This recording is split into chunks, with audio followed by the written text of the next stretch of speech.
Buenas tardes a todos y todas.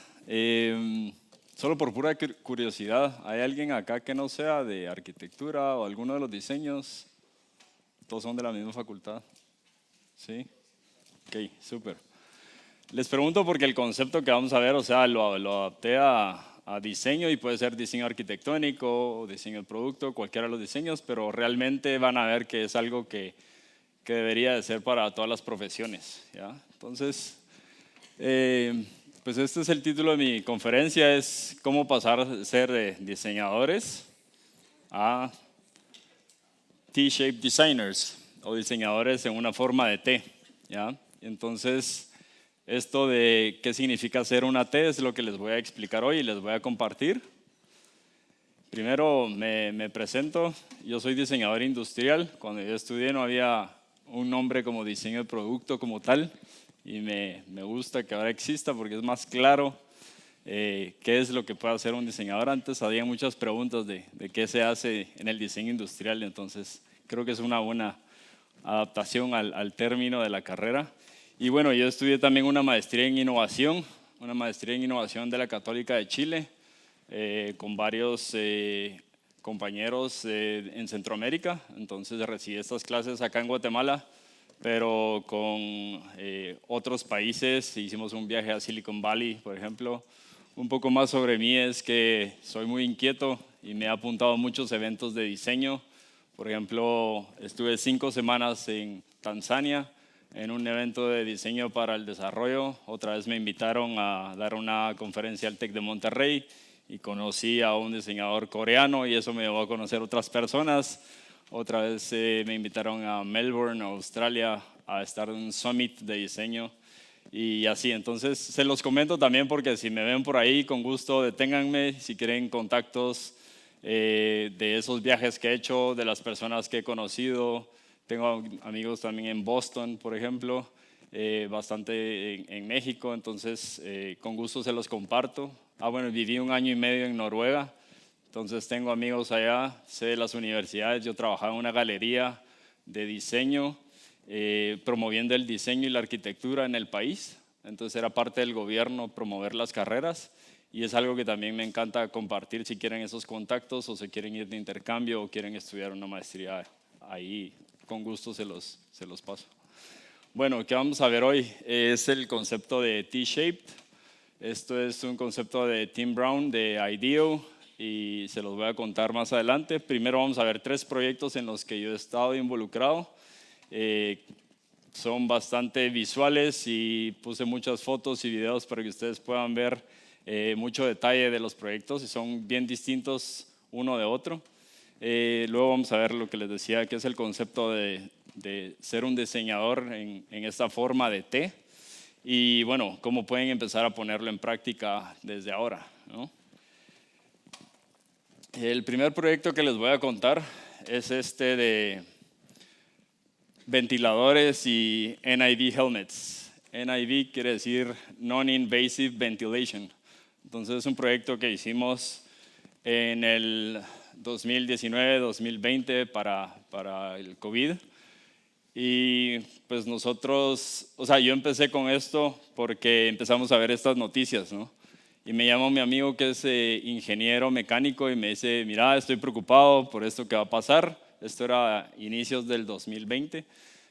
Yo tengo asma, estoy muy preocupado, esto y lo otro. Y empezaron a aparecer todas estas noticias de, bueno, no hay ventiladores, hay poco equipo en los hospitales. Y llevándolo a Guate específicamente, por ejemplo, estas son las noticias. No sé si sabían o lo vieron en ese momento, o tal vez estaban muy pequeños y pequeñas, pero por ejemplo, solo hay un ventilador en los hospitales, hay un ventilador por cada 25,000 personas, ¿ya?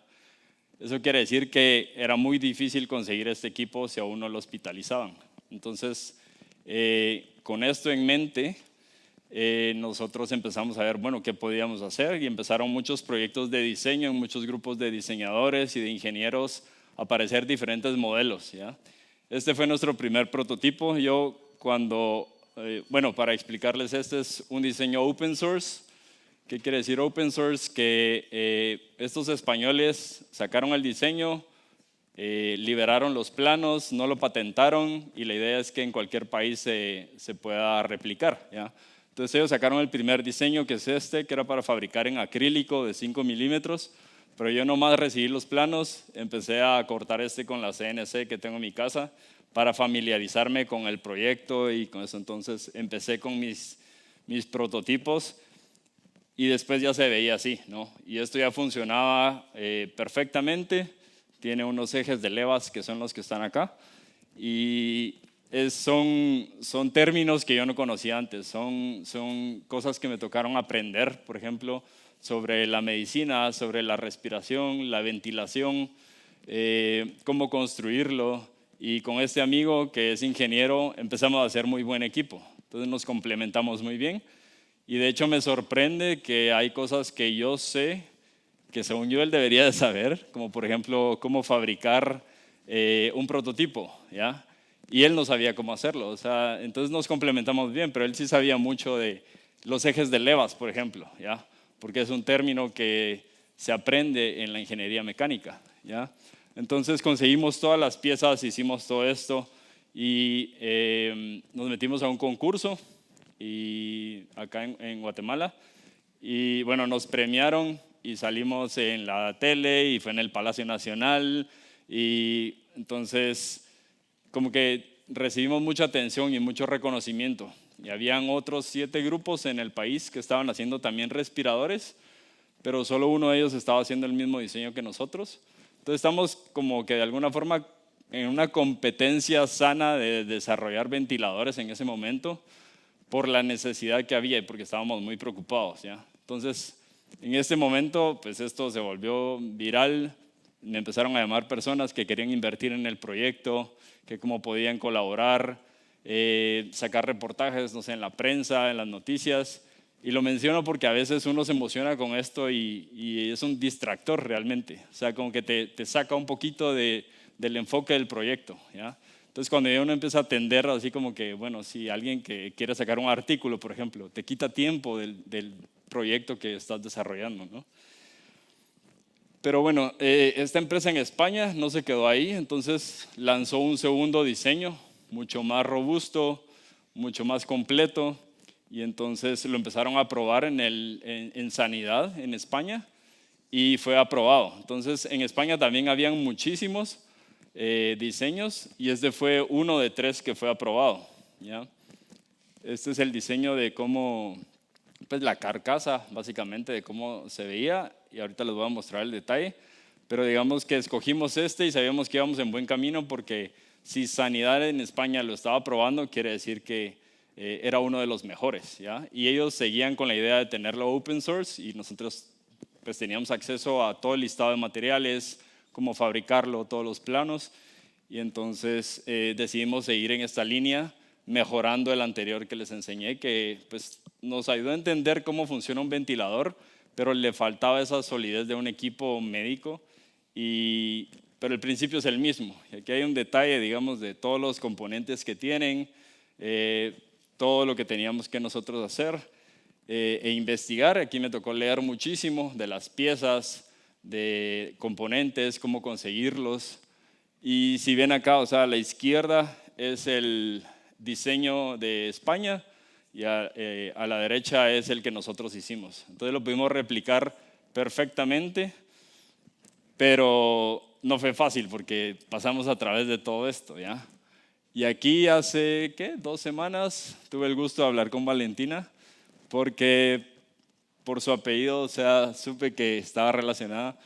Su papá me ayudó a hacer esto. En Aprisa hicimos este corte con láser en acero inoxidable. Ellos lo doblaron, nos ayudaron a hacer otro modelo también que está pintado con pintura de polvo. Y entonces con eso determinamos que nosotros podíamos fabricar 15 de estos al día y empezar a cubrir esa demanda que pues veíamos que se avecinaba en la emergencia, ¿no?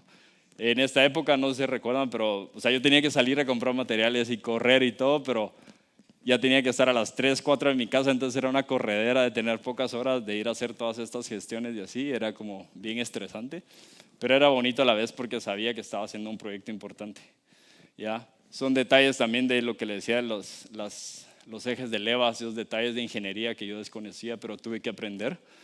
Y también generamos un modelo de negocio y podíamos explicar esto a inversionistas. Y por ejemplo, si esto cuesta $3,500, pues con lo que cuesta uno normalmente de los que hay en los hospitales, pues pueden comprar 14, ¿ya? Entonces, si alguien quería invertir o un hospital necesitaba de este equipo, pues podía atender a muchísimas más personas, ¿ya? Un ventilador de estos solo puede atender a una persona a la vez. Entonces, eso fue también para explicar el modelo de negocio. El problema es que de aquellos ya no habían. Entonces, no era solo como que cuántos compras por el mismo precio, sino también esos ya no habían y estaban, o sea, cada vez que fabricaban uno, algún hospital lo agarraban en Estados Unidos o en otro país, ¿ya? Aquí está un poquito de cómo funciona. Ya tiene una leva adentro, ¿verdad? Que está funcionando, y aquí uno le va cambiando el ritmo según la persona, según su edad, su género, si el tamaño de la persona, la capacidad de sus pulmones, qué tan enferma está.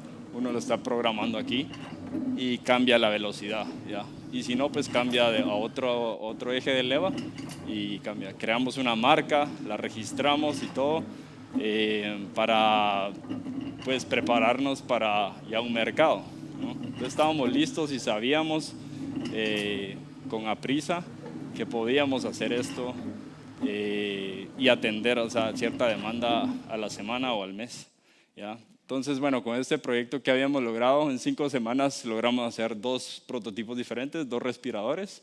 Lo pudimos validar con médicos, o sea, esto no nos quedamos ahí, sino que se lo mostramos a todos los médicos que pudimos, a terapistas en respiración, a expertos en el tema, y ellos nos lo validaron, nos fueron haciendo cartas y avales de que esto funcionaba, ¿sí? Nos vinculamos con distintas empresas, 4 en total. Seguimos colaborando con los diseñadores y las empresas en España. Recibimos este premio de Cenacit, ¿verdad? El CONCIT y la Cenacit lanzaron este apoyo hacia las innovaciones para el COVID y bueno, logramos divulgación en todo el país, ¿ya?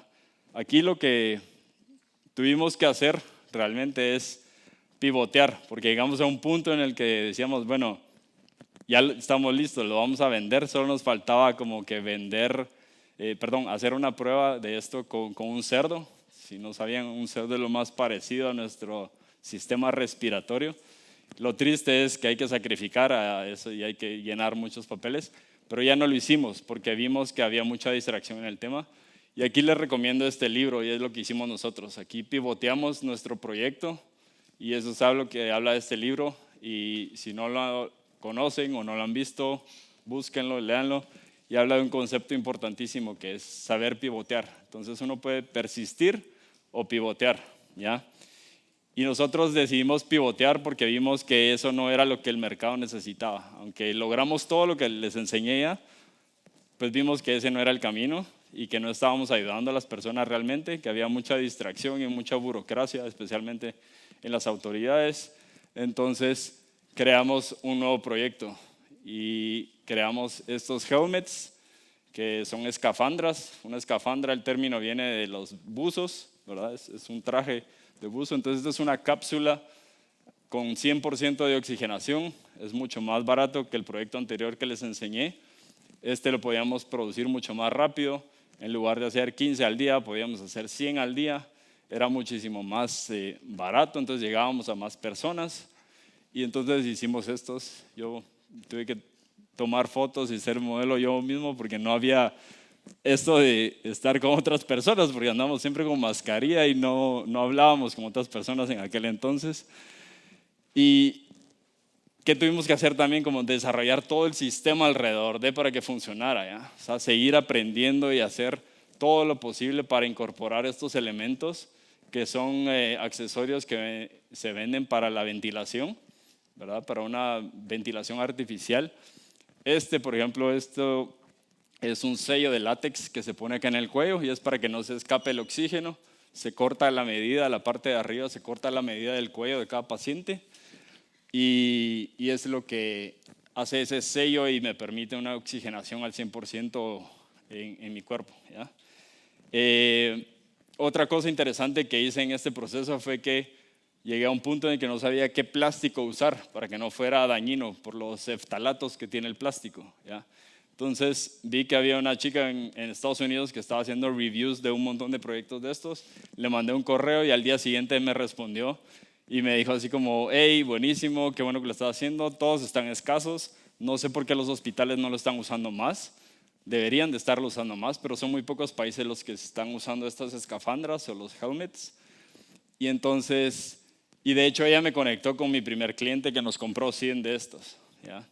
Entonces, es algo también que antes uno no podía hacer, o sea, era difícil como tener acceso a un experto o una experta en otro país, y nosotros lo hicimos, y con un correo en una tarde yo al día siguiente ya tenía la respuesta, qué materiales, dónde comprarlos y mi primer cliente para vender estas en Guatemala. Hicimos pruebas en el hospital. Yo desarrollé el prototipo en 3 días. En una semana lo estábamos probando en el hospital, acá en el Esperanza. Y en un mes, en 3 semanas ya lo estaba probando un paciente, ¿ya? Entonces aquí les quiero mostrar, digamos, como lo más satisfactorio del proyecto. Él es Rubén y él estaba en el Parque de la Industria y me mandó un mensaje un día. Y bueno, este primero es el mensaje de su esposa, que fue quien que compró y se lo mandó. Y me dice: muchas gracias, Oscar, Rubén está muy contento con el equipo. Y me reenvía un mensaje que le envió su esposo. Dice: cielo, de la saturación baja con la que entré, he subido poco a poco, pero hoy con el equipo nuevo subí de 80 a 98. Esto es buenísimo, ¿ya? Y luego una semana después me escribe Rubén a mí directamente y me dice: Oscar, saludos. Te comparto que gracias a Dios la implementación del equipo ha sido parte del éxito de mi proceso de recuperación. Hoy en día ya está a disposición de otro hermano guatemalteco que pueda necesitarlo acá en las instalaciones. Mil gracias de nuevo. Entonces lo deja él como donación, lo desinfectan y todo y lo dejan en el Parque de la Industria. Y así empezamos nosotros ya a comercializar esto y vendimos aproximadamente 350 de estos en todo el país. Me escribían constantemente de hospitales de diferentes departamentos o personas en particular, o como compartieron también mi contacto como Oscar-Helmets, así. Un día me escribe una señora y me dice: hola Helmet, mire, entonces creía que ese era mi nombre o algo así. Otras cosas chistosas y satisfactorias a la vez es que llegaban a mi casa y en la garita preguntaban si podían pasar a la farmacia porque querían comprar una de estas. O habían personas que llegaban a la 1 de la mañana o a las 3 de la mañana así de emergencia porque realmente estaban en pánico de que alguien en su familia necesitaba pues uno de estos equipos, ¿ya? Entonces, bueno, primer proyecto que aprendí, que a veces parece que vas en el camino correcto porque todos van hacia allá, así como los otros 7 grupos que les contaba, pues íbamos todos haciendo respiradores, ¿no? Pero cuestiónenselo, o sea, no porque todos vayan hacia allá quiere decir que es el camino correcto. Y nosotros fuimos los únicos que detectamos eso y, como les decía, así como el concepto del libro, pivoteamos y cambiamos y realmente logramos lo que queríamos hacer, ¿sí? Hay distractores, que era lo que les contaba, o sea, esa fama, entre comillas, puede ser buena, pero también te puede distraer en el camino, entonces hay que tener muy claro qué es lo que quiere hacer uno y cuál es el objetivo del proyecto, ¿ya? Si mi propósito está claro, pues siempre voy a encontrar una solución y perseverar. El mío estaba clarísimo y era ayudar a las personas, ¿sí? Y por último, la importancia de los prototipos. En este proyecto aprendí increíblemente de materiales, de prototipos, de hacer algo súper rápido en 2 meses. Hice los 2 proyectos que les enseñé, los 2 diferentes respiradores y el de las escafandras, lo logramos en 2 meses y después ya nos dedicamos a vender y atender personas en todo el país. El segundo proyecto que les voy a contar rápidamente es muy distinto. Es un proyecto en el que estuve involucrado justo después del anterior. Es este proyecto que es de tecnología para agricultura de precisión. Acá hicimos un robot y de nuevo, o sea, se acercan a mí y me dicen: ¿puedes hacer algo para esta problemática? Y yo no sabía cómo lo iba a hacer y dije: sí, sí lo podemos hacer. ¿Y qué fue lo que hice acá? Es que me armé de un equipo de personas que sé que me complementan muy bien. ¿ya? Entonces, aparte de ingenieros, en este proyecto, la nueva persona es un mecatrónico que sabe muchísimo, es pilísimas en hacer máquinas, en hacer robots, ¿ya? Entonces, les presentamos estas 3 propuestas al ingenio, era para un ingenio en Guatemala. A ellos se lo desarrollamos, desde algo que se puede poner en una moto actual a un rover que es más o menos de ese tamaño, no son pequeños, el de en medio, y el último que es una moto con un panel solar, es autónomo y puede hacer un montón de tareas, ¿ya? Escogieron la primera para empezar, se fueron por el más sencillo en teoría, pero ahorita van a ver todos los componentes que tienen. Lo que ellos querían hacer esto es rodenticida, es para roedores. Entonces ellos lo tienen que aplicar en el camino de los 2 lados, al pie de cada planta, para evitar que los roedores se coman la caña.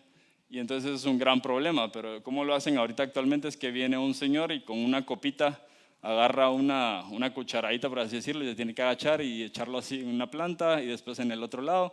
Pero al final del día no saben si lo aplicó o no lo aplicó, si se cansó, si por el sol se fue, dónde sí echó, dónde no. Entonces querían tener más precisión de dónde aplicarlo, ¿ya? Y nosotros entonces lo hicimos en esta moto que va en los surcos entre la caña y va aplicando de cada lado automáticamente, ¿ya? Pero lo bonito de esto es que no tiene que no tienen que hacer nada, o sea, todo es autónomo, ¿ya? Y pues para llamar un poco la atención después con algunos proyectos donde lo presentamos, te lo voy a contar, le pusimos este nombre, le pusimos RoboCrops. Y este es un poco el ejemplo, digamos, de todo lo que implica esta tecnología, y es lo que me refería antes. O sea, yo de esto no conocía nada, pero con el equipo adecuado lo puedo desarrollar, ¿ya? Entonces sé muy bien cómo complementarme con otras disciplinas. Y aquí hay un video para que me entiendan solo uno de esos componentes. Hay muchísimos, pero solo uno, que lo vean en este video.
Este componente solo es para darle una idea de muchos que seleccionamos muy cuidadosamente. O sea, es la diferencia entre un RTK y un GPS.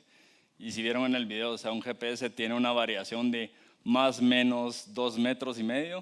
En cambio, con un RTK tenemos una precisión de centímetros, ¿ya? Entonces eso era importante para el proyecto, es uno de muchos componentes que tuvimos que importar y poder aplicarlo en este proyecto, ¿ya? Entonces así se ve el proyecto terminado. Esta es una tolva que tiene el material que se va aplicando. Y por último, lo que hace es que, por ejemplo, los ingenieros en el ingenio pueden como dibujar previamente en Google Maps, por ejemplo, esta área.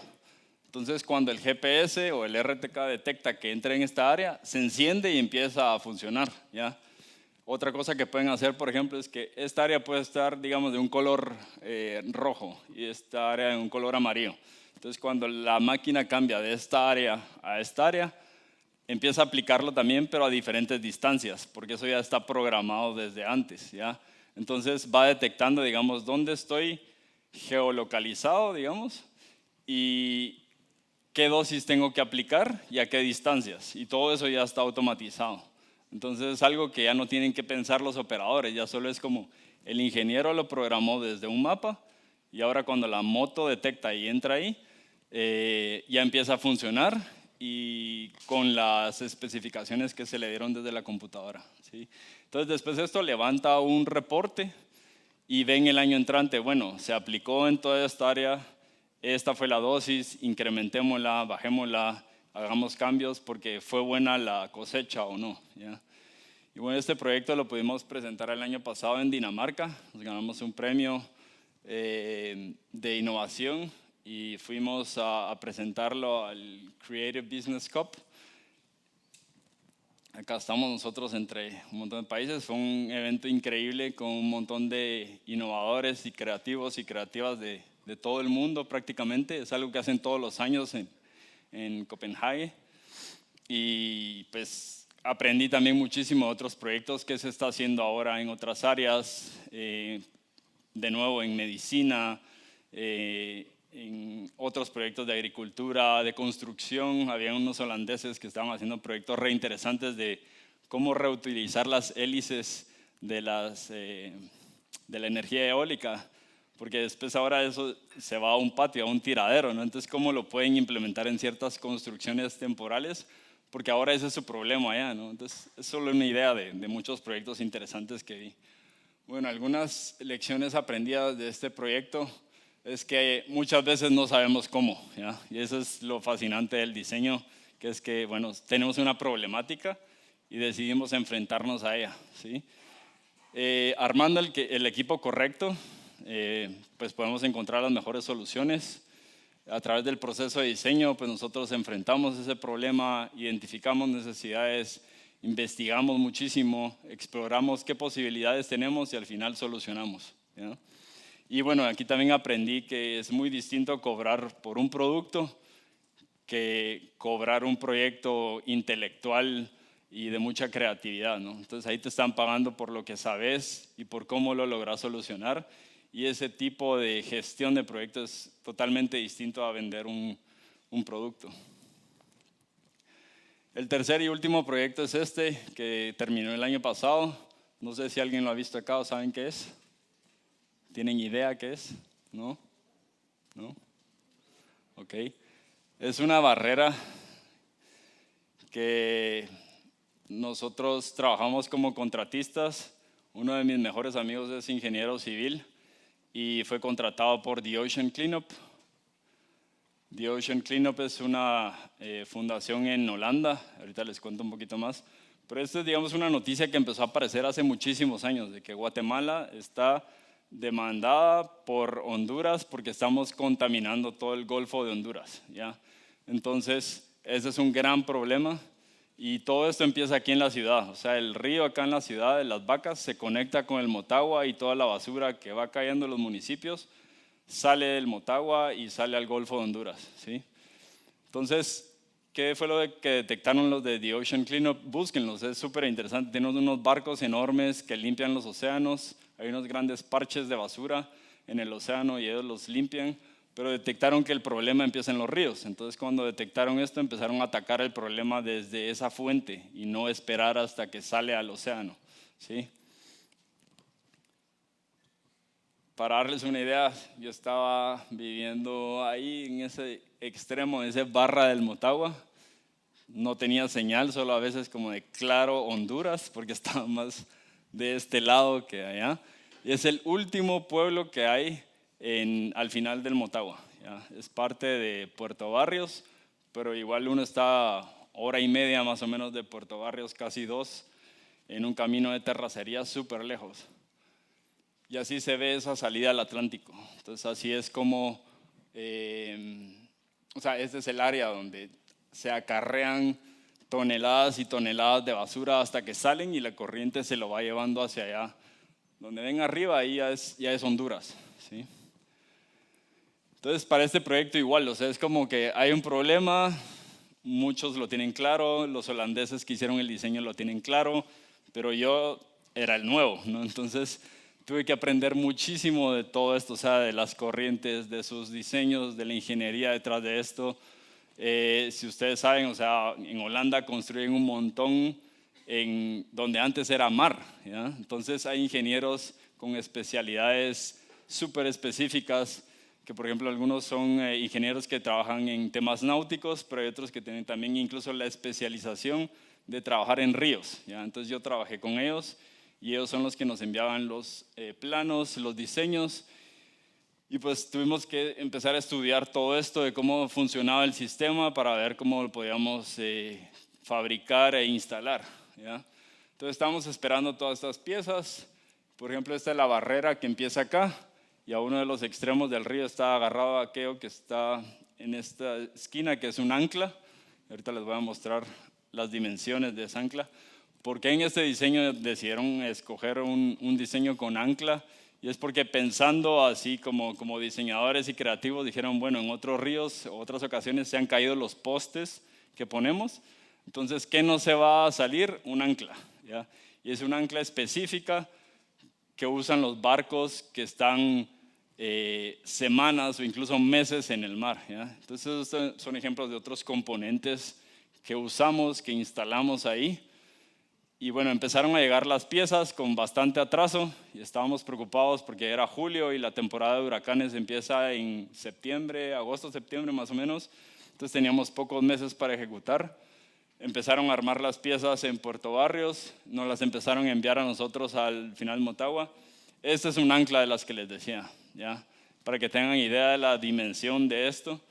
Y aquí también uno de los eslabones, ¿no? Yo intenté levantar estos varias veces y si mucho levantaba 2 de ellos, del tamaño y la magnitud de la cadena que agarra al ancla y del otro lado agarra la barrera, ¿sí?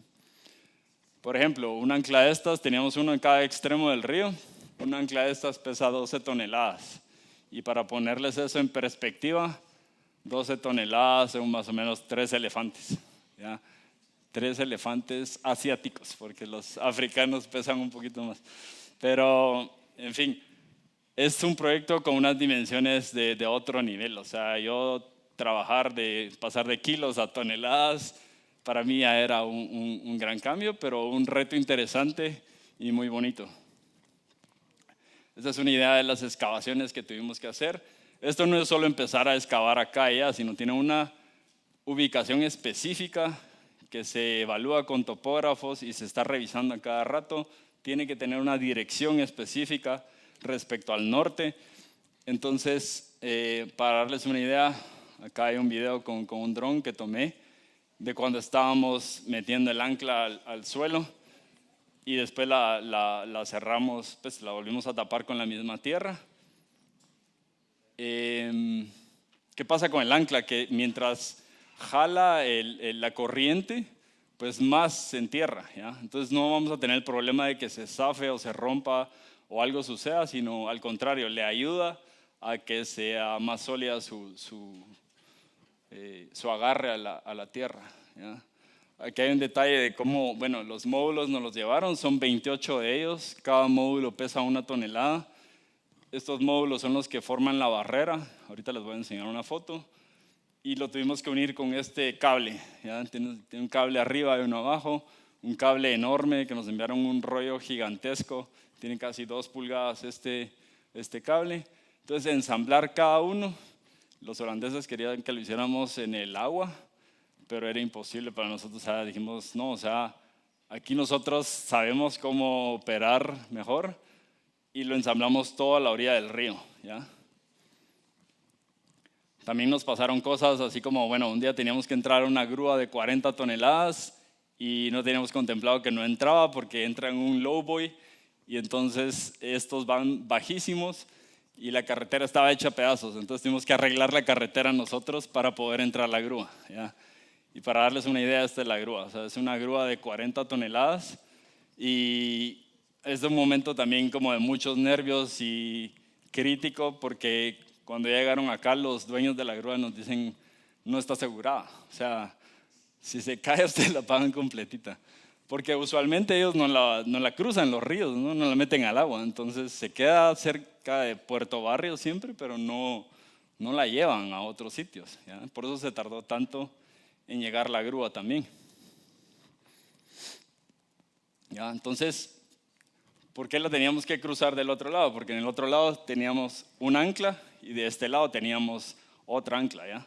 Del lado oeste es Honduras, digamos, casi, y del lado oeste es la última comunidad que hay en el Motagua, que es este lado que están viendo ahora.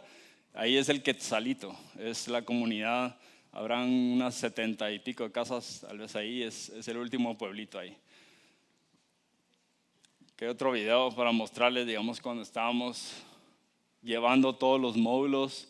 Cada uno de estos módulos los tuvimos que cruzar el río para ensamblarlos del lado este del río con toda esta maquinaria pesada. Por ejemplo, yo nunca había estado subido en una de esas barcazas como la que ven ahí.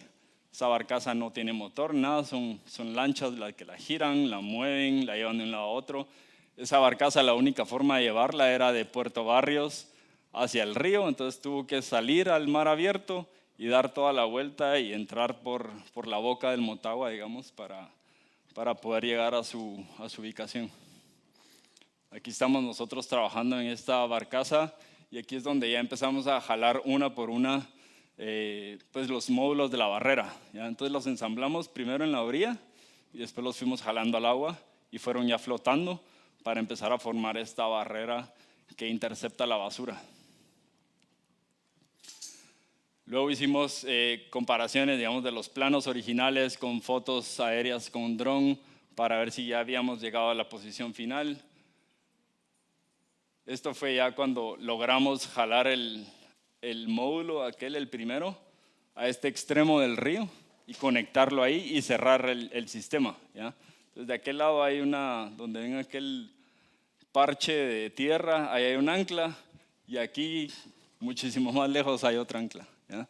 Entonces ensamblamos todo en esta orilla, luego lo echamos acá a flotar y jalamos el cable para allá para poder cerrar el sistema. Y el sistema tiene de aquel lado donde está la planta de tratamiento de la basura, tiene un sistema que está patentado, se llama SeaCatch. Solo esa pieza vale $50,000 y si hay que liberar la barrera porque hay un huracán o algo, hay una emergencia, para que no se rompa, no se reviente, pues hay que liberarla y dejar la barrera que flote de este lado y así poder dejar que pase la corriente de toda la tormenta y volver a cerrarla después. Así se ve ya en el proyecto casi terminado. Esto terminamos más o menos en septiembre del año pasado. Y esos son algunos datos interesantes. Es como, por ejemplo, en los últimos 30 días se ha recolectado 462,000 kilos de basura. Y desde que la instalamos ha frenado 22,700 toneladas de basura, ¿ya? Entonces es una cantidad extravagante de basura y por ejemplo yo estando ahí de la nada viene una pieza así flotando enorme y era la parte de atrás de una vaca, por ejemplo. O sea, en este río pasan postes, árboles, pedazos de puente y hay que pensar en todo eso también, o sea, que la barrera resiste eso. Toda esa basura que está acumulada ahí solo fue en los primeros 2 días de que la instalamos.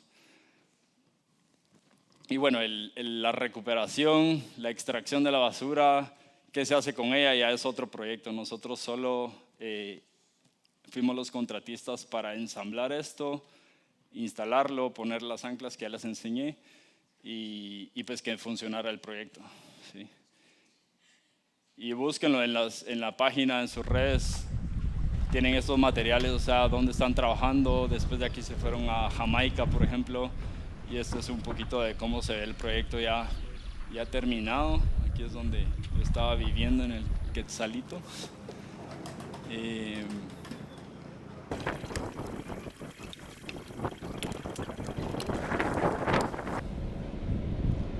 Hay otra barrera en el río de las Vacas que ellos también pusieron antes. Desde ahí empieza el problema, pero igual más adelante se empieza a recolectar más basura. Entonces el problema es grande, no es un problema solo de la ciudad o solo de Izabal, o sea, está todo conectado. Bueno, aquí es un poquito el proceso de qué hacen con esto después, pero es súper interesante. Y bueno, lecciones aprendidas de este otro proyecto. Uno trabaja muchísimo mejor bajo presión. O sea, yo desde las 5 de la mañana tenía que estar listo, desayunar rápido, porque el día empieza antes por el calor, ¿no? Entonces llegar casi a 40 grados Estábamos con la urgencia de que era temporada casi de tormentas y huracanes, entonces teníamos que correr e instalar todo y que funcionara bien antes de que empezara esta época, que empezó en septiembre. Entonces ese deadline no se podía mover, o sea, siempre estuvo la fecha, ¿ya? Y de hecho lo logramos hacer en menos tiempo del que habíamos pactado con los holandeses, a pesar de que ellos tuvieron esos atrasos de importar las piezas, y las piezas venían de muchos países, venían de Francia, de Turquía, de Estados Unidos, para armar todo el sistema que les enseñé, ¿sí? Pues ser responsable de una planilla de obreros que nos ayudaron a instalar todo esto y estar bajo el sol con ellos todo el tiempo para cumplir con las metas. Y bueno, que para mí de cierta forma fue un sacrificio personal, pero no me importa porque es una gran satisfacción por el tema ambiental, o sea, lo que esto aporta al país y lo que hace con el medio ambiente. Bueno, esos 3 proyectos eran un ejemplo de proyectos en los que yo estaba involucrado para explicarles qué significa esto de diseñadores o profesionales con una forma de T. Y esto viene de este personaje que les mencionaba, él es Tim Brown. Tim Brown es de IDEO.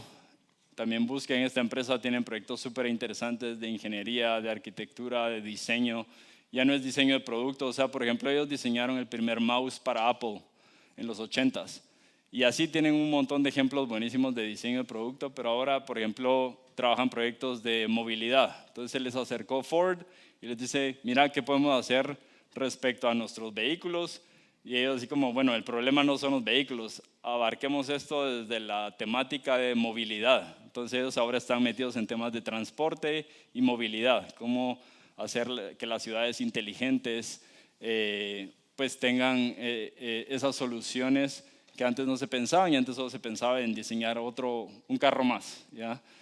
Entonces les dejo acá las referencias, digamos, IDEO está con presencia en varios continentes, es una de las empresas más grandes de diseño que hay, y a él se le acuña este término de que es ser un profesional en forma de T, ¿ya?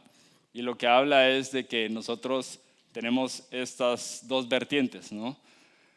La parte vertical es la parte que estamos estudiando ahora. Por ejemplo, en diseño o arquitectura es en qué vamos a ser expertos en unos años, o en qué van a ser expertos ustedes en unos años, ¿ya? Y la parte de arriba es esa amplitud. Y esa amplitud nos la da la experiencia, nos la da el conocimiento y nuestras habilidades de relacionarnos con otras disciplinas, ¿ya? Algunos ejemplos, digamos, de cómo yo lo he aprendido o lo he aplicado es que, por ejemplo, esto es lo típico que nosotros sabemos de diseño, ¿verdad? O sea, como bocetar, hacer renders, prototipos, fabricar, cuestionarnos, innovar, etcétera. Pero arriba es todo eso que a veces no es precisamente de nuestra disciplina, no es precisamente del diseño o de la arquitectura. Entonces, por ejemplo, saber bien en qué contexto estamos viviendo, ser curiosos y curiosas, investigar, tener empatía hacia las personas para saber qué necesidades pueden tener, los soft skills. Y aquí me voy a detener un rato porque he hablado con varios estudiantes este año y a muchos les da incluso miedo hablar en público, o sea, presentar en público. Y parte de esta amplitud en la parte horizontal de la T es eso, es relacionarse con otras personas y saber hablar con ellos, saber presentar frente a otras personas, porque no sabes cuándo alguien te está escuchando y va a querer colaborar contigo o invertir en un proyecto que estás desarrollando. Y esta es la otra cara de la moneda, ¿no? O sea, hay profesiones que también son así, son unos en forma de I. Y esto quiere decir que son especialistas en una sola área, pero esto se ve como alguien que se mete a un laboratorio y desarrolla algo ahí y no sale de ahí, porque no tiene esa amplitud horizontal de relacionarse con otros y compartir y colaborar con otras disciplinas, ¿ya? O sea, carece de esta otra vertiente, ¿sí? Por último, ¿cómo pueden empezar ustedes esto ahora? Sean curiosos, sean curiosas, o sea, observen, vean cómo se fabrican las cosas, cómo funcionan las cosas, pregunten, empiecen ahora, o sea, no esperen a graduarse para empezar a poner en práctica todo esto. Emprendan o colaboren con otras áreas, rodéense de personas distintas, de otras profesiones, personas que piensen distinto a ustedes, personas que los incomoden, pero de una buena manera, un buen sentido, que los hagan crecer, y también definan cuál es su especialidad y busquen siempre ser los mejores en eso. Y por último, los dejo con esta frase que me encantó. Es: la mejor herramienta de diseño no es un software, es la curiosidad. Y con eso termino.